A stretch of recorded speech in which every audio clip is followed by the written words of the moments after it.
Written by Sammy Sacco. Evan came home from school and he looked confused. "What's wrong?" asked his mother. "Do you want to share something?" Today, Mr. Simon showed us some pictures of people queuing in Japan. Some adults line up to buy train tickets. Some kids line up to buy snacks. Evan said. They're so patient and polite. Mom smiled and gently asked, "So, what made you look like a gloomy cat?" I just wonder, how can they be so patient like that? asked Evan. I don't want to line up. I want to be quick. Now Mom got it. She knew her son's problem. "Put on your cap and come with me," Mom said. Evan was curious. He didn't know where his mom would take him. Surprised, Mom took him to the zoo. Mom, could we see those pandas? Evan asked. They are so cute. Mom nodded. They lined up in front of the panda ticket counter. Standing behind Evan was a boy. He suddenly pushed Evan. Ouch! Evan fell down. Evan was hurt a bit. He yelled, No, I was supposed to see those cute little pandas first. I came before him. Evan felt this wasn't fair, and he was angry. Mom lifted him. "That is why we have to line up," Mom said. "Lining up will put everything in order, and it's fair for everybody. First come, first served." You're right, Mom. Evan said. I also don't want to hurt other people. Pushing and shoving like that's rude, boy. "Good boy," Mom said, smiling. She and Evan went back to the line. Evan had a good time at the zoo. He could see lots and lots of animals. And Evan also realized the importance of lining up. Not Fair. Written by Mary Blake. Rocky has a... Not fair. Written by Mary Blake. Rocky has a bad feeling. Milo gets dog food, but Rocky gets cat food. It's not fair. Thinks Rocky. Dog food is probably much more delicious than cat food. Milo has so much fun with Boney. Why don't I have a toy bone? Thinks Rocky. When Milo isn't looking, Rocky takes the toy. Rocky, that's Milo's Boney. Scolded Meg.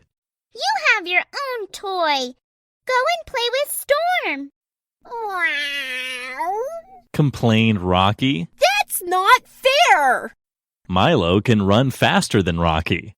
When Roy throws the ball at the park, Milo always gets to it first. It's just not fair, thinks Rocky. One day Rocky climbs up in a tree. She looks down to see Milo looking back at her. Says Milo, wagging his tail. Hi, Rocky. I see you way up there. Rocky notices that Milo is happy. He sits, tail wagging, looking admiringly up at Rocky. Milo can't climb a tree, but he doesn't worry at all that it isn't fair. Later, Rocky lies on the floor playing with Storm. Poor Milo. All he has is that toy bone. Storm is much better. At supper time, Roy feeds Milo and Rocky. Milo finishes quickly while Rocky waits. As usual, Milo is messy. He leaves a few pieces of dog food on the floor. Rocky quietly takes a bite. Ew, yuck! Thinks Rocky. This is what they feed Milo? Poor Milo. I'll have to give him some of my food. Cat food is the best food. Now Rocky is a happy cat. She knows that everyone does not have to be the same, but that is quite all right with her.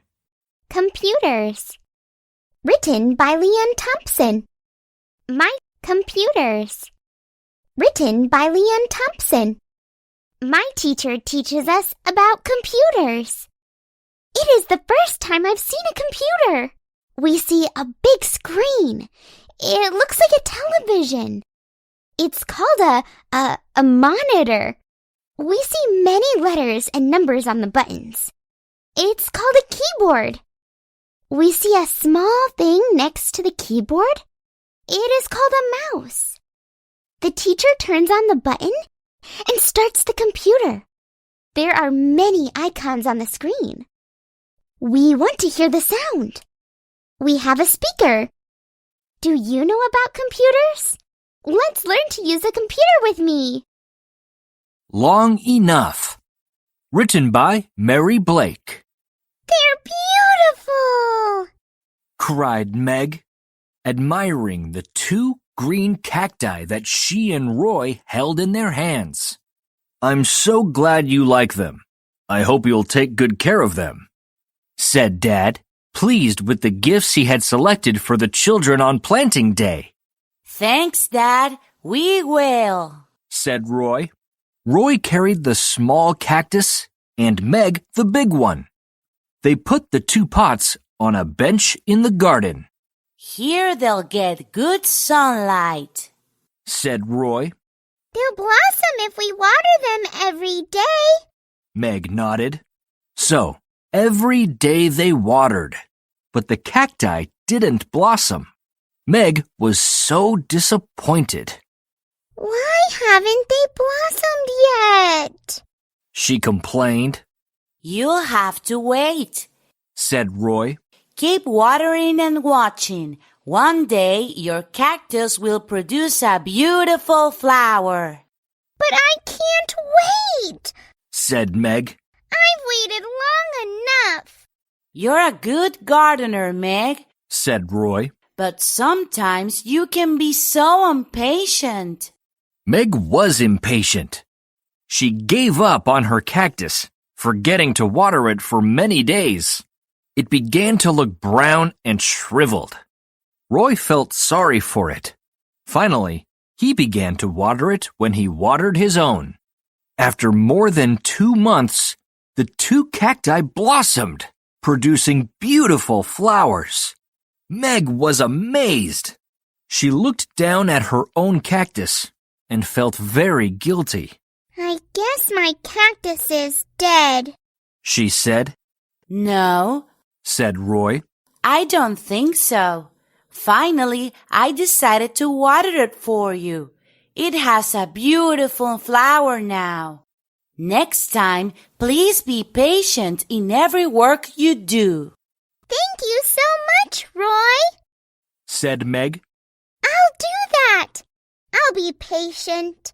Then, even if my cactus doesn't bloom, I'll know that I did my best. Dan the Dino. Written by Caspian Scott. Dan the Dino is a little Minmi who always feels inferior to others. One day, as Dan the Dino is walking home after meeting his friends, he sees Gallimimus running through the forest. He runs very fast. Dan the Dino runs as fast as he can, but he cannot catch Gallimimus. I wish I could run as fast as Gally, says Dan the Dino. Gallimimus stops running. He is thirsty. Running is so tiring. May I have a sip of your water? Gallimimus asks. Dan the Dino gives Gallimimus a sip of water from the bottle around his neck. Thank you. It's so nice of you, says Gallimimus. Dan the Dino is happy that he can help Gally, but soon he feels sad for not running fast.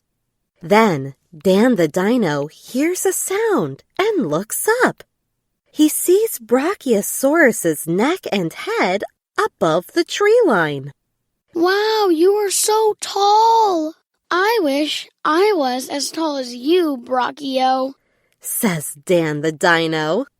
Brachiosaurus looks down and says to Dan the Dino, Being tall is not always as fun as you think. I dropped my hat and I cannot see the forest floor. Can you help me? Dan the Dino looks around and finds the hat. He gives the hat to Brachiosaurus. Thank you, says Brachiosaurus. Dan the Dino is happy that he can help Brachio, but soon he feels sad for not running as fast as Gally and not being as tall as Brachio. Dan the Dino keeps walking home. All of a sudden, the earth starts to shake. Dan the Dino hears a stomp, stomp, stomp. It's Argentinosaurus on his morning hunt, looking for food. Argentino is always eating, thinks Dan the Dino. That is why he is the heaviest in the forest. I wish I could be as heavy as he is. Argentino is limping. Hey, Dan the Dino. Could you help me? There's something in my foot. Oh, it's just a thorn. Don't worry, I will help you, Dan the Dino says, and quickly removes the thorn. Thank you. It's so kind of you, says Argentino. Dan the Dino is happy that he can help his big friend. But soon he feels sad for not running as fast as Gally, not being as tall as Brachio, and not being as heavy as Argentino. Dan the Dino says goodbye to Argentino and goes home. Suddenly, Dan the Dino stops. He sees Tyrannosaurus Rex growling. T-Rex is the fiercest in the forest, says Dan the Dino. Says T-Rex. Could you point the way to the watering hole? Dan the Dino shows T-Rex the way. Thank you. You're so kind, says T-Rex. Dan the Dino is happy that he could help T-Rex, but soon he feels sad again.